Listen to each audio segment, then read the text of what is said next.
15 million baked bricks, 120 lions frozen mid-prowl on walls of impossible blue, 50 feet of glazed stone shimmering in the Mesopotamian sun like heaven itself had crashed to earth. The year is 605 BC. You are standing at the Ishtar Gate, the most magnificent entrance ever constructed by human hands. Cedar smoke burns your nostrils. The roar of 1,000 languages crashes against your ears. Merchants haggle in Aramaic. Priests chant in Sumerian. Soldiers bark orders in a dialect you have never heard. The heat radiates from sun-baked stone, and everywhere, the deep, lustrous blue of copper oxide glaze catches the light like scattered sapphires. This is Babylon, the city that swallowed nations, the empire that made kings tremble, the place where gods walked among men, or so its builders believed. And somewhere inside this metropolis of gold and incense and blood, a teenage captive from the smoking ruins of Jerusalem has just made a decision. He has been stripped of his home, stripped of his future, given a new name that invokes a god he does not worship. But he has not been stripped of his resolve. His name is Daniel. This is the empire that tried to swallow him whole. And this is how he survived. To understand Daniel's story, you must first understand the catastrophe that brought him here. In 605 BC, Nebuchadnezzar, crown prince of Babylon, besieged Jerusalem.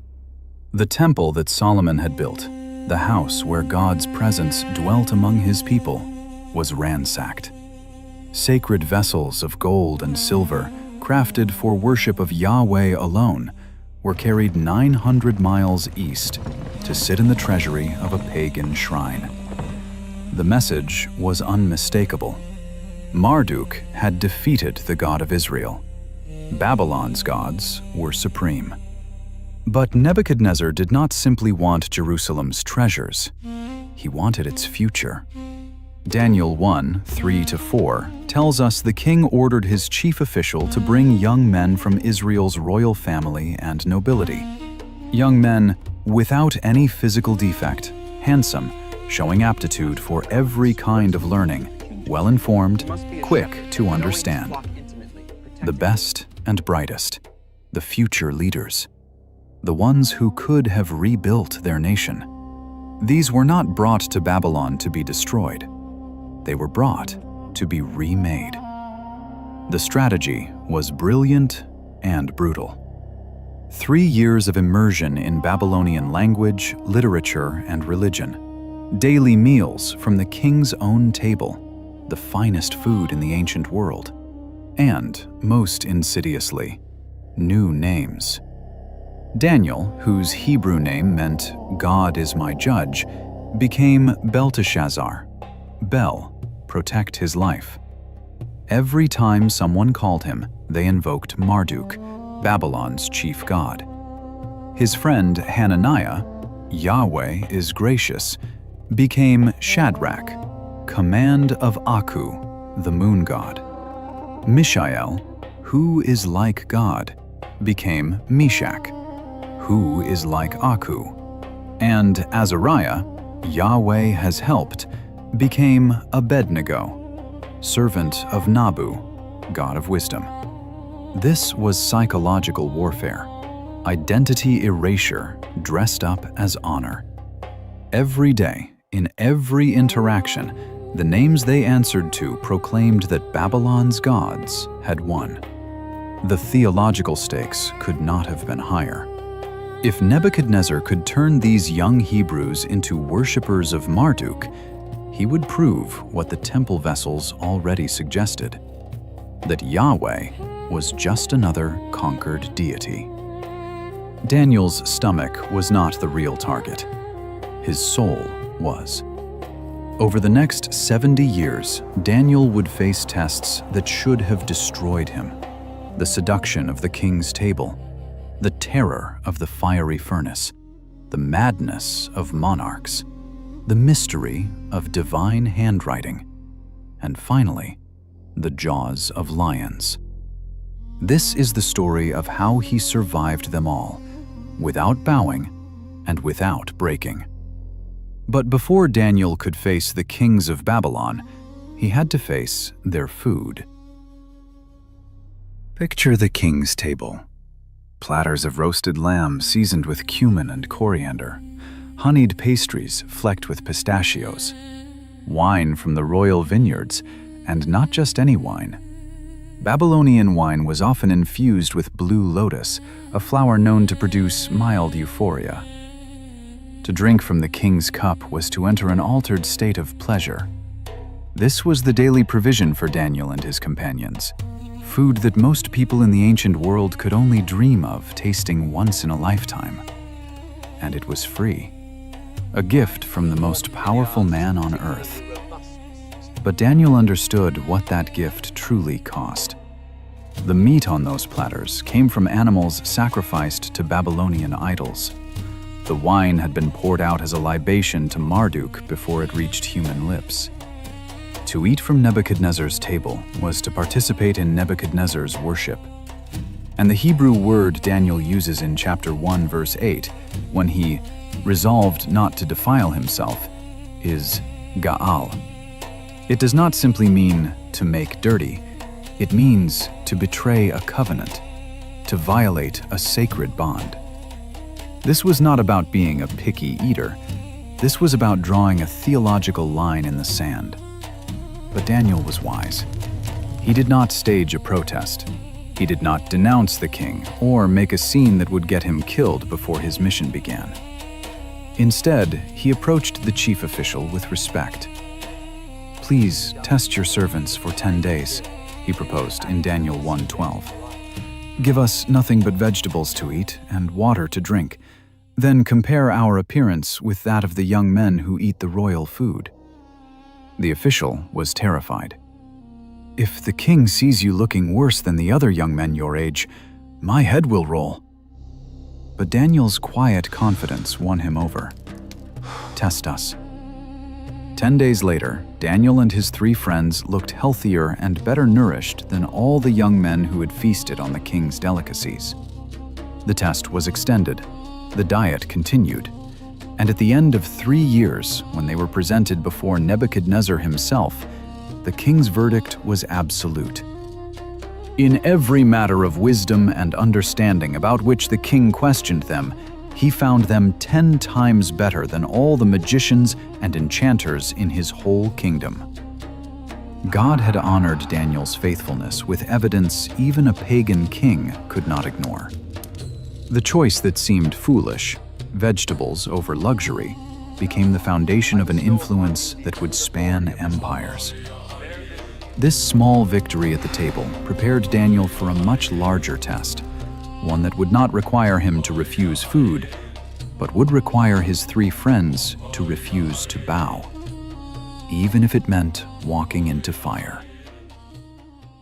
Sometime later, possibly after Daniel interpreted Nebuchadnezzar's troubling dream about a statue that crumbled, the king decided to build a statue that would never fall.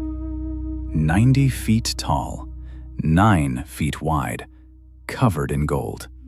Erected on the plain of Dura, just outside Babylon's walls. The command went out to every official in the empire. "When you hear the sound of the horn, flute, zither, lyre, harp, pipe, and every other kind of music, you must fall down and worship the golden image. And whoever does not fall down and worship will immediately be thrown into a blazing furnace." The furnace itself was likely one of Babylon's massive brick kilns, the same industrial infrastructure that had produced 15 million glazed bricks to beautify the city. The empire's pride would become the instrument of its cruelty. What built Babylon would now burn those who defied it. When the music played, a sea of bodies fell prostrate, but 3 men remained standing: Shadrach, Meshach, Abednego. Daniel's companions from Jerusalem. Word reached the king. Certain astrologers, jealous of the Hebrews' favor, seized their opportunity. "There are some Jews whom you have set over the affairs of the province of Babylon, who pay no attention to you, your majesty. They neither serve your gods nor worship the image of gold you have set up." Nebuchadnezzar was furious, but he offered them one more chance. "Now, when you hear the sound of the horn, flute, zither, lyre, harp, pipe, and all kinds of music, if you are ready to fall down and worship the image I made, very good. But if you do not worship it, you will be thrown immediately into a blazing furnace." Then he added the fatal challenge. "What god will be able to rescue you from my hand?" The response of the three Hebrews is one of the most defiant statements in all of Scripture. "King Nebuchadnezzar, we do not need to defend ourselves before you in this matter. If we are thrown into the blazing furnace, the God we serve is able to deliver us from it, and he will deliver us from your majesty's hand." Then came the line that separates nominal faith from the real thing. "But even if he does not, we want you to know, your majesty, that we will not serve your gods or worship the image of gold you have set up." Nebuchadnezzar's face contorted with rage. He ordered the furnace heated 7 times hotter than usual. 7, the number of completion. He was declaring, "I will completely destroy you." The furnace became so hot that the soldiers who threw the 3 men inside were killed by the blast of heat before they could step away. And then, silence. The crowd waited for screams, for the smell of burning flesh, for confirmation that Babylon's gods had triumphed. Instead, Nebuchadnezzar leaped to his feet. "Weren't there 3 men that we tied up and threw into the fire?" "Certainly, your majesty." "Look, I see 4 men walking around in the fire, unbound and unharmed, and the 4th looks like a son of the gods." Most Christian interpreters see this moment as a Christophany, an appearance of the pre-incarnate Christ, the eternal Son of God, standing with his people in their persecution. The God who would one day take on flesh and walk to his own execution was already walking through fire with those who trusted him. Nebuchadnezzar approached the opening of the furnace. "Shadrach, Meshach, and Abednego, servants of the Most High God, come out!" They emerged. The satraps, prefects, governors, and royal advisors crowded around them. The fire had not harmed their bodies. Not a hair of their heads was singed. Their robes were not scorched. There was not even the smell of smoke on them. The only thing the fire had burned were the ropes that bound them.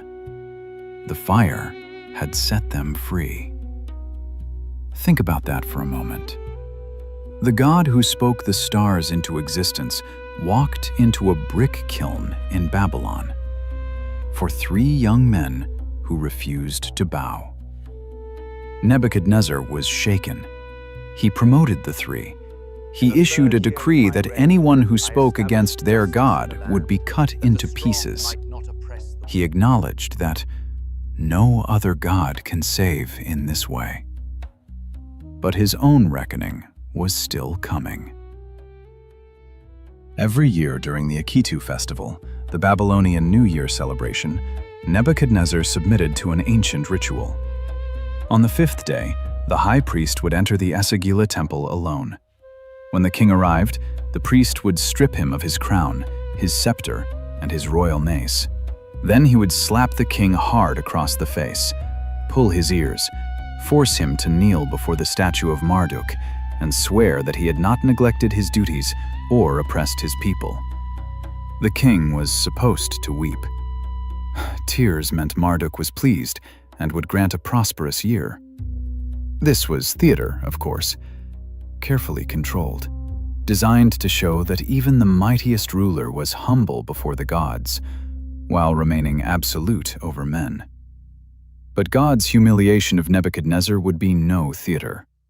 One day, the king was walking on the roof of his palace, gazing out over the city he had transformed.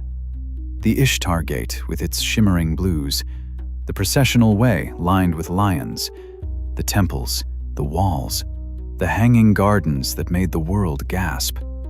All of it his. And he said the words that sealed his fate. "This the great Babylon I have built as the royal residence, by my mighty power, and for the glory of my majesty?" Daniel 4:31 tells us that while the words were still on his lips, a voice came from heaven. "This is what is decreed for you, King Nebuchadnezzar. Your royal authority has been taken from you." Immediately, not gradually, but immediately, the king's mind shattered. He was driven away from human society. He lived in the open fields, eating grass like an ox. His hair grew long and matted like eagle's feathers. His nails became like the claws of a bird. For 7 times, likely 7 years, the builder of Babylon became a beast. Some scholars identify this as boanthropy, a rare psychological condition where a person believes they are a bovine animal. Whatever the clinical explanation, the theological message is unmistakable. The man who thought he was a god discovered he was less than a man. But God's judgment was not the end of the story. At the end of the appointed time, Nebuchadnezzar records his own restoration in Daniel 4:34. "I, Nebuchadnezzar, raised my eyes toward heaven, and my sanity was restored. Then I praised the Most High. I honored and glorified Him who lives forever." His kingdom was returned. His advisors sought him out. He was restored to his throne with even greater honor than before. But he was a changed man. His final recorded words acknowledge what every furnace and every trial in Daniel's life had demonstrated. "Those who walk in pride, He is able to humble." This is the only testimony of a pagan king preserved in the entire Bible. Nebuchadnezzar died humbled. Some scholars believe he died a believer, but his grandson would learn nothing from his grandfather's story, and his arrogance would cost him everything in a single night. For centuries, biblical critics claimed that Belshazzar was a fictional character. Historical records named Nabonidus as Babylon's last king. Where was this Belshazzar that Daniel described? Then, in 1854, archaeologists unearthed the Nabonidus cylinder. The inscription confirmed that Belshazzar was the son of Nabonidus and served as co-regent while his father was away on military campaigns. This explains the curious detail in Daniel 5:16, where Belshazzar offers Daniel the position of third highest ruler in the kingdom. First place belonged to Nabonidus. Second place belonged to Belshazzar. Third was the highest he could offer. Scripture had been accurate all along. History just needed to catch up. On the night of October 12th, 539 BC, or very near that date, Belshazzar hosted a feast for 1,000 of his nobles. Wine flowed freely. Wives and concubines filled the hall. Music and laughter echoed off plastered walls. Outside those walls, the Persian army of Cyrus the Great was encamped along the Euphrates. But inside, the party raged on. Then Belshazzar made his fatal mistake. He ordered his servants to bring the gold and silver goblets that Nebuchadnezzar had taken from the temple in Jerusalem, the sacred vessels that had stood in God's sanctuary, the cups from which priests had poured offerings to Yahweh. Belshazzar filled them with wine, distributed them to his guests and concubines, and led them in toasts to the gods of gold and silver, bronze, iron, wood, and stone. This was not casual blasphemy. This was deliberate mockery. A public declaration that Babylon's gods had proven their supremacy over the God of the Jews. Suddenly, near the lampstand, against the white gypsum plaster of the palace wall, the fingers of a human hand appeared. No body, no face, just fingers, writing.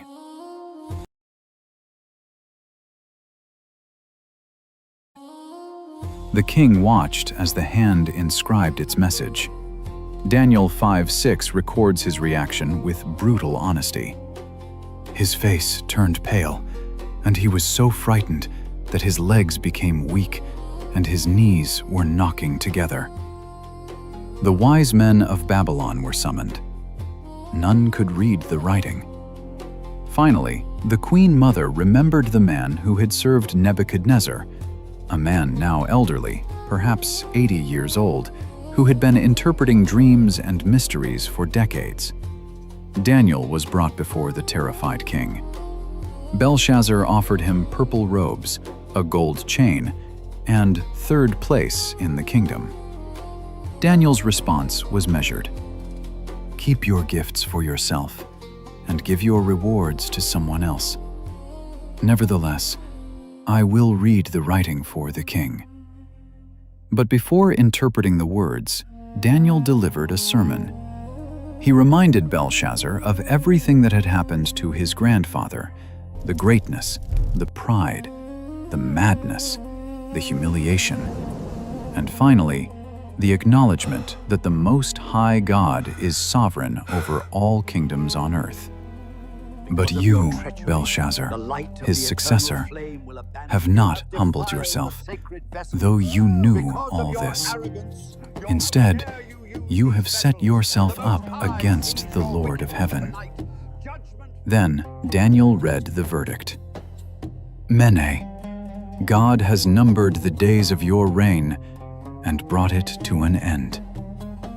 Tekel, you have been weighed on the scales and found wanting.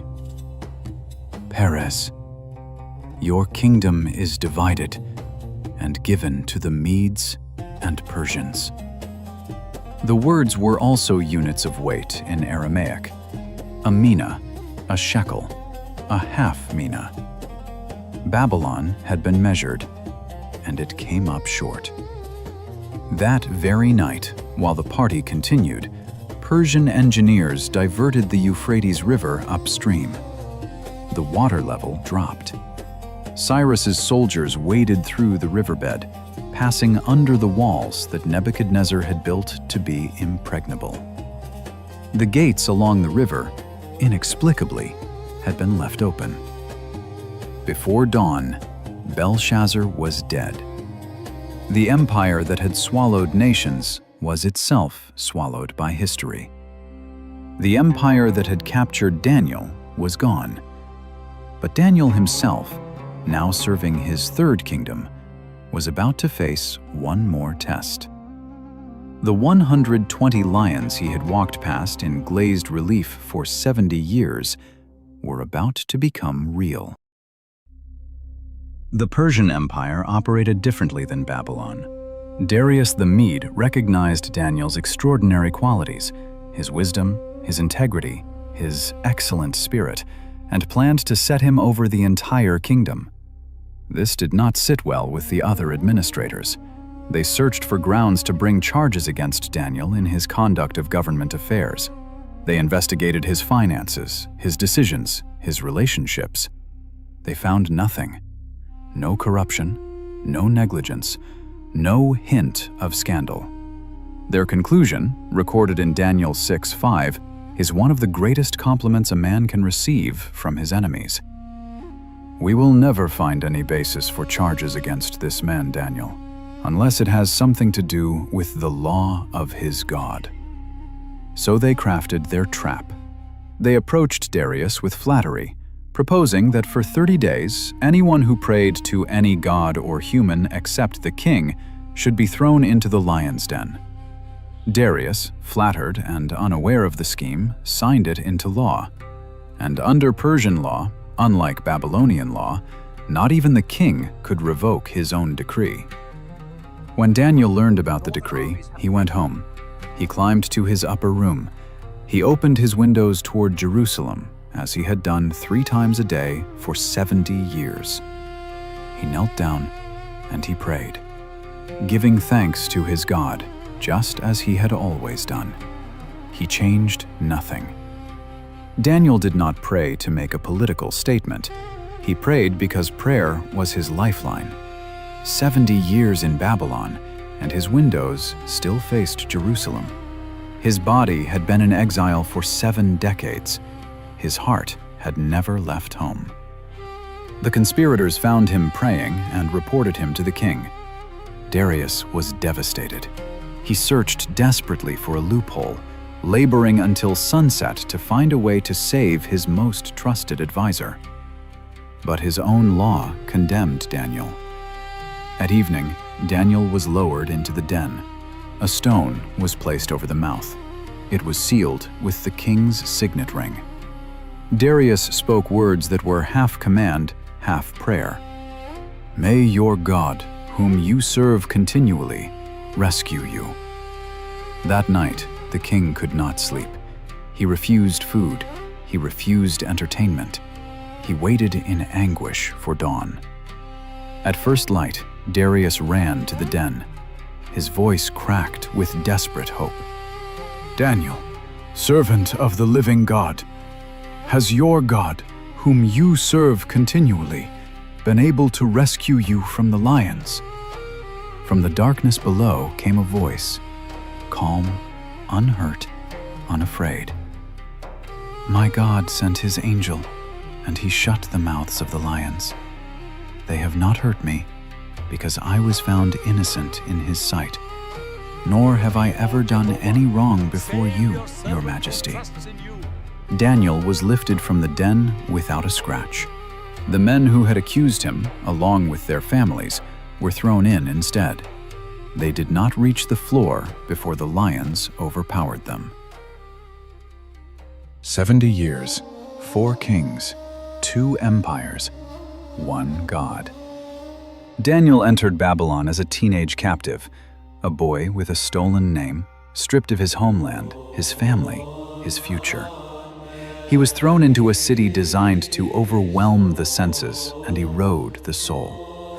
15 million bricks of gleaming blue, streets of gold, temples belching incense to gods of wood and stone. He faced the king's table and chose vegetables over compromise. He faced the empire's orchestra, and his friends walked through fire with a 4th man at their side. He faced the madness of kings and interpreted the handwriting of heaven on palace walls. He faced the lions and slept among them like lambs. Every test was designed to break him. Every test became a testimony. Daniel did not merely survive Babylon, he outlasted it. The teenager who refused the king's food became the old man who watched the empire crumble. The captive became the counselor. The exile became the example. Not because he was stronger than Babylon, not because he was smarter than its magicians, not because he found a way to negotiate with the system while keeping his soul intact, but because the God who made the stars walked with him through every furnace, every den, every impossible night. The empire that tried to swallow him was swallowed by history. The blue walls are rubble now. The Ishtar Gate sits in a German museum, a relic of a power that thought itself eternal. The glazed lions are silent. The brick kilns are cold. Marduk has no priests. Nebuchadnezzar's palace is dust. But Daniel's God is still on his throne, and his promise still stands. Those who honor him, he will honor. You may not live in ancient Babylon, but you know what it feels like. the pressure to compromise, the invitation to bend just a little. The promise that if you play along, if you go with the flow, if you eat from the king's table and answer to the name the system gives you, success will follow. Every generation has its own Babylon. Every believer faces their own fiery furnace. The king's food looks different today, but the choice is the same. Daniel's answer echoes across 2,600 years. You do not have to bow. You do not have to break. You can engage with the world without being absorbed by it. You can serve with excellence without surrendering your soul. You can stand when everyone else falls. The same God who walked in the fire, who shut the mouths of lions, who writes verdicts on the walls of empires, is still able, and he is still watching. If you are facing your own Babylon today, a job that demands you compromise, a culture that mocks your faith, a system that says you cannot succeed without bending the knee, take heart. Resolve, like Daniel, not to defile yourself, and trust that the God who outlasts empires will walk with you through whatever comes. If this story strengthened your faith, hit that like button and share it with someone who needs to hear it. Subscribe and tap the notification bell so you do not miss our next video. And leave a comment below. What is the king's food in your life? The compromise that seems small but would cost you everything. How are you choosing to stay faithful?